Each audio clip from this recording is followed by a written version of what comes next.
हिंदुओं को पूरी तरह समाप्त करने की साजिश हो रही है और कोई पर्व और त्योहार के पहले कर्फ्यू लग जाता है। यहाँ की सरकार को बहनों और भाइयों, टीएमसी समर्थित सिंडिकेट आज कर रहे हैं, आपके हक पर डकैती डलवाने का काम कर रहे हैं।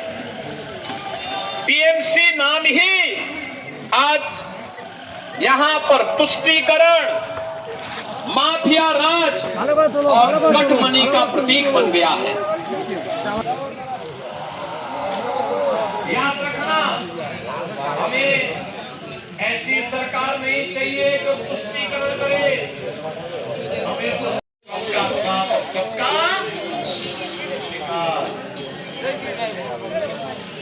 हमें माफिया